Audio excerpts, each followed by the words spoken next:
Thor and Thunder Hammer. Chapter 1: How Thor Got the Hammer. Sif was Thor's wife. Sif had long golden hair. Thor was very proud of Sif's golden hair. Thor was always going on long journeys. One day he went off and left Sif alone. She went out on the porch and fell asleep. Loki came along. He was always playing tricks. He saw Sif lying asleep. He said, "I am going to cut off her hair." So Loki went up on the porch and cut off Sif's golden hair. When Sif woke up and saw that her hair was gone, she cried and cried. Then she ran to hide. She did not want Thor to see her. When Thor came home, he could not find Sif. "Sif, Sif," he called. "Where are you?" But Sif did not answer. Thor looked all around the house. At last he found her crying. "Oh Thor, look, all my hair is gone. Somebody has cut it off. It was a man. He ran away with it." Then Thor was very angry. He said, "I know it was Loki. He is always getting into mischief. Just wait until I get him." Thor went out to find Loki. Pretty soon he found him. Thor said, "Did you cut off Sif's hair?" Loki said, "Yes, I did." "Then you must pay for cutting off my wife's hair," said Thor. "All right," said Loki. "I will get you something better than the hair." Loki went down into the ground to the home of the dwarfs. It was very dark down there. The only light came from the dwarfs' fires. The dwarfs were ugly little black men. They were very small. They had crooked backs and crooked legs. Their eyes looked like black beads. Loki asked, "Can you make me a gold crown that will grow like real hair?" The dwarfs said, "Yes, we can." So the busy little dwarfs worked all night. When morning came, the dwarfs gave Loki his crown of golden hair. They gave him a spear and a ship too. Loki took the things up to Asgard where the gods all lived. Then the gods all came up to him. He showed them the things. The gods said, "They are very wonderful." And Loki said, "Oh, nobody else can make such things as my little dwarfs." A little dwarf, named Brock, was standing nearby. He heard Loki say that. Then he stepped up and said, "My brother can make just as good things as these." Loki laughed and said, "If you can get 3 things as wonderful as these, I will give you my head." Brock went down into the ground where his little dwarfs were working. Brock's brother was named Cinder. He said to his brother, "Loki says that you can't make such nice things as his dwarfs can. He said that he would give me his head if I could get him such wonderful things as his." This made the dwarfs angry. Their eyes grew big. They said, "He will see what we can do." Cinder wanted to know what the wonderful things were. Brock said, "Loki has a golden crown that will grow like real hair, a ship that can go anywhere, a spear that never misses the mark." "We will show him," said the dwarfs. The dwarfs soon had the fires burning. Then Cinder put a pigskin into the fire. He gave the bellows to Brock and said, "Now blow as hard as you can." Then Cinder went out. Brock blew and blew. A little fly came in and bit him on the hand. The fly bit him so hard that Brock thought he would have to stop blowing, but he did not. Then Cinder came back. He took out a golden pig from the fire. He next put a lump of gold into the fire.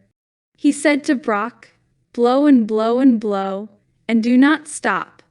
Then Cinder went out again. So Brock blew as hard as he could. Then the same fly came in and bit him again. Brock thought that he could not stand it, but he kept on.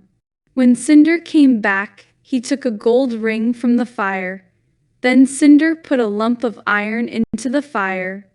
He said to Brock, "Now blow as hard as you can." And Cinder went out. Brock blew and blew. The same mean fly came again, and bit him on the forehead. It bit so hard that the blood ran into his eyes. Brock put up his hand to brush away the fly. Just then Cinder came back. He took the hammer out of the fire. "There," he said, "you have almost spoiled it. The handle is too short, but it cannot be helped now." Brock hurried up to Asgard with his things. All the gods came around to see. Then Loki came up to show his things. He put the crown of gold on Sif's head, and it began to grow like real hair. He gave the spear to Odin and said, "This spear will never miss its mark." Then he took out the ship. He said, "This is a wonderful ship. It will sail on any sea, and yet you can fold it up and put it into your pocket." Loki felt very proud because he thought his things were the best. All the gods felt very sorry for little Brock. They thought Loki's things were fine. They were afraid Brock's would not be so nice. They said, "Now, Brock, show your things." Brock took out the gold ring. He said, "Each night this ring will throw off a ring just like it." He gave the ring to Odin.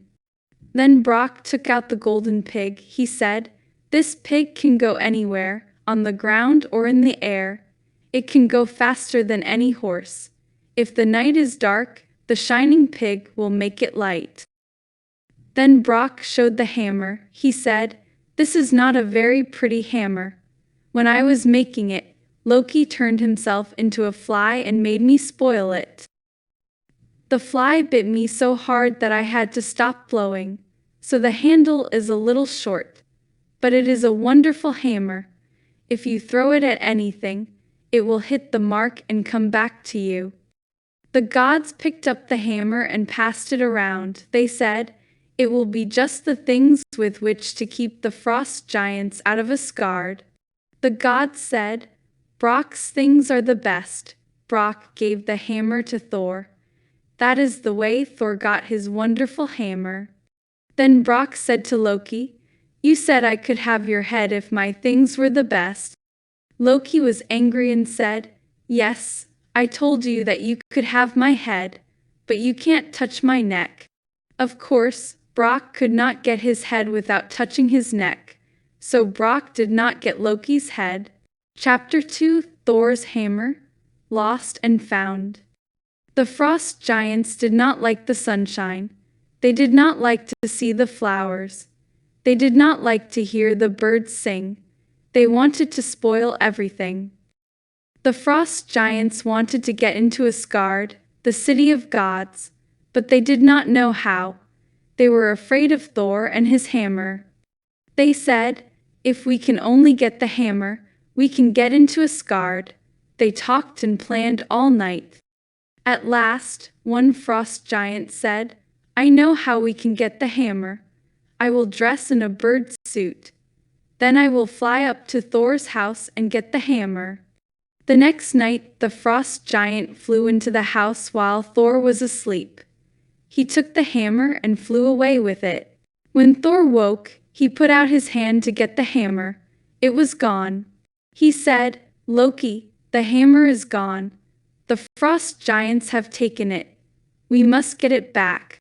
Loki said, "I can get it back if Freyja will let me have her falcon suit." So he went to Freyja and said, "Will you let me have your falcon suit? I can get the hammer back if you will." Freyja said, "Yes, of course I will. If I had a gold suit you could have it. Anything to get the hammer back."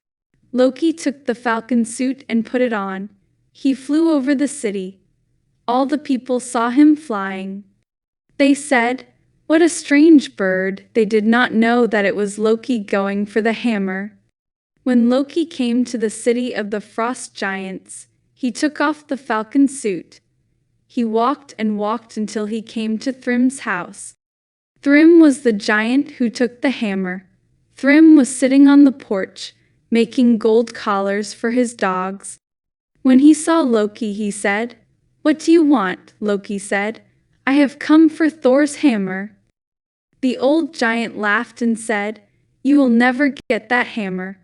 It is buried 8 miles deep in the ground. But there is one way you can get it. I will give you the hammer if you get Freyja for my wife." So Loki went back to Asgard. Thor asked, "Well, did you get the hammer?" "No, but we can get it if Freyja will be Thrym's wife." Then they went to Freyja's house. They said, "Put on your very best clothes and come with us.